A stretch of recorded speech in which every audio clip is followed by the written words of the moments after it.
Sumali sa ating live stream, i-follow lang ang ating Facebook page at para sa mas marami pang guide, i-search lang ang Master the Basics at ang hero na gusto nyo. Maliban sa mga hero, marami ring nabago sa Battlefield. Kaya sa video na to, pag-uusapan natin lahat ng binago sa mga items, sa jungle creeps at marami pang iba. Okay, let's go!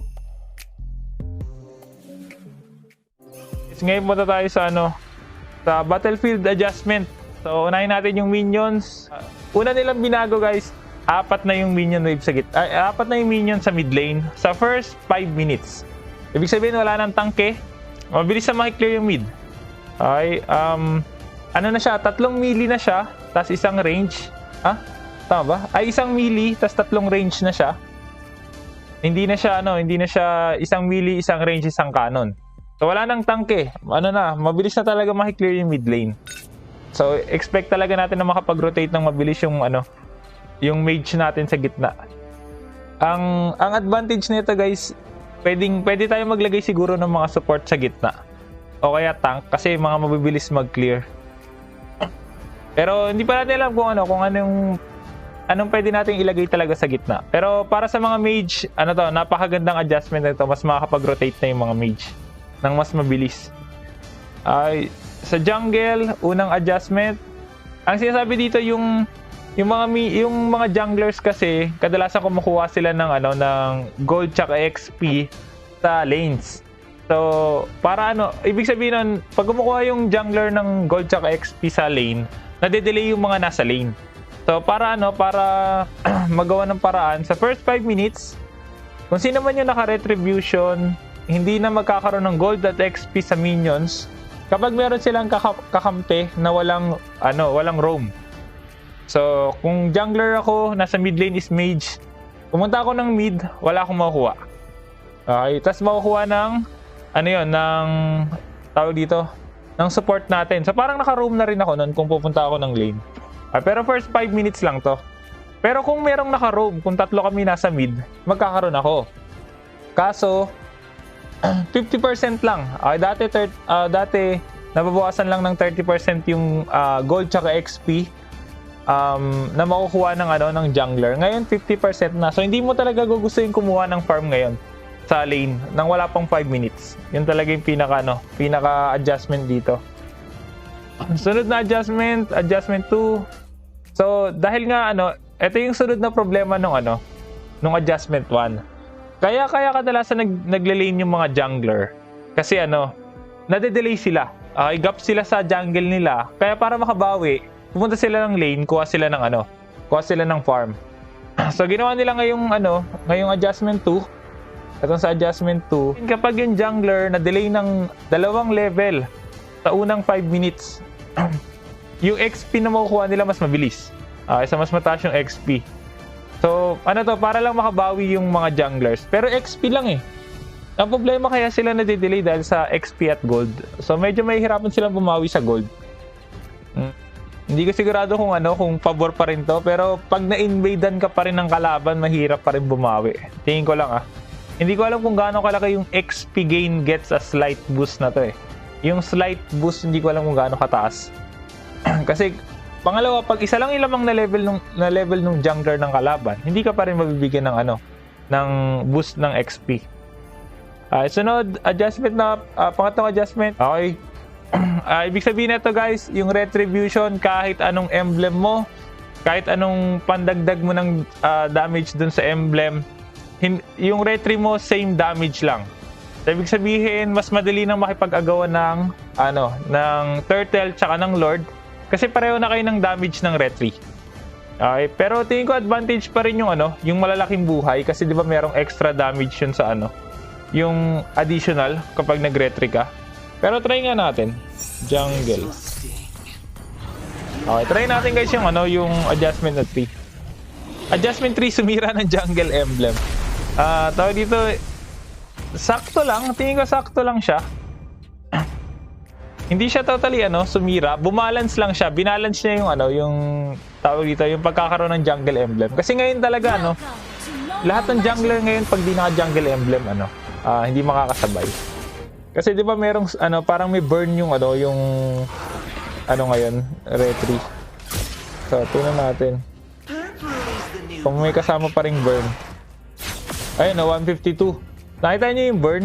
So pag mas malaki yung HP ng hero, mas malaki yung burn. Okay, so ano natin? Bili tayo ng pampalaki ng buhay. Tingnan natin yung bawas. 168. 168 yung extra nating ay dapat pala inintay ko. Yan. 168 kanina. Tingnan natin kung pag mas malaki buhay. Yan, okay. 179, di ba? So, ano pa rin, meron konting-konti pa ring advantage yung malalaking buhay na hero pagdating sa pagre-retry. Hindi sila totally tawag dito, pantay. Back to Assassin Emblem Master, pwedeng mabalik yung Assassin Emblem kasi pareho na ng retry damage. Possible na bumalik talaga yung Assassin Emblem, yung Mage Emblem sa jungle.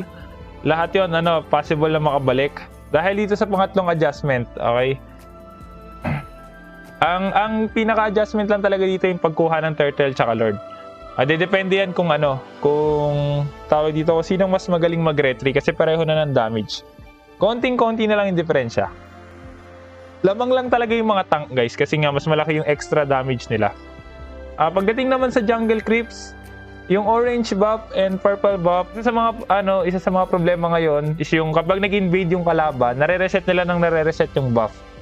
Okay, so ngayon, merong bagong effect. So mas pagka lumabas sa bilog yung yung buff, yung sa first time na lalabas sila sa bilog, madadagdagan sila ng additional 50% movement speed sa makakabalik sila agad ng mas mabilis sa range. So pag yung jungle creeps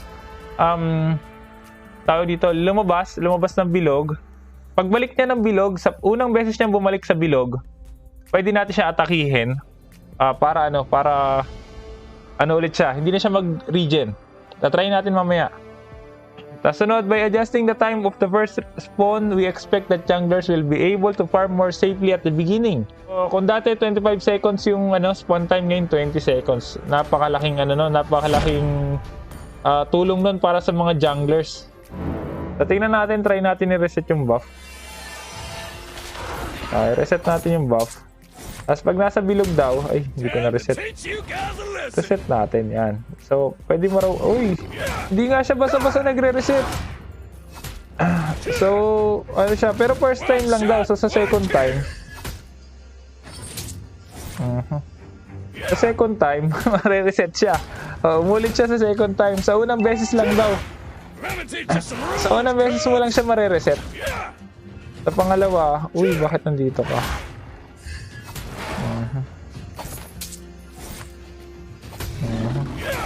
Sa unang beses na pag na-reset na siya ng buo, tawag dito, pwede na ulit ma-reset. Yan, kusa siya ma-reset sa unang beses na ma-reset siya, pwede natin siyang palagan. Ayan, ihinto siya. Yup, malaking tulong to para sa mga jungler. Pag na-reset ulit, so kahit pigilan natin, hindi na natin siya mapipigilan. So yun yung pagkakaiba. Sa unang beses lang. So reset natin una. At pwede natin kunin ulit. Pwede natin i-reset ng isang beses yung mga yung buff. Kung sa likod mo i-hook master, pareho lang yan kahit sa likod. Kahit sa likod natin siya i-hook. Basta nasa likod, nasa loob tayo ng bilog. Ay, sa kabila siya dumaan. Pero pagdating dito, hihinto pa rin siya. Kaso possible pa rin ma-reset kasi magre-regen at magre-regen siya. Sunod, Lito Wanderer. So first spawn 43 seconds dati, ngayon 48 seconds na, napakatagal. Pinaaga nila ng 5 seconds yung spawn time ng unang buff, tapos pinatagal nila ng 5 seconds yung spawn time ng unang Lito. So 10 seconds yung difference. Ngayon sa ang laki ng 10 seconds na nadagdag. Siguro hindi na natin makukuha agad yung Lito. Pagtas natin mag-jungle, kukuha muna tayo ng iba. So, punta na tayo sa equipment.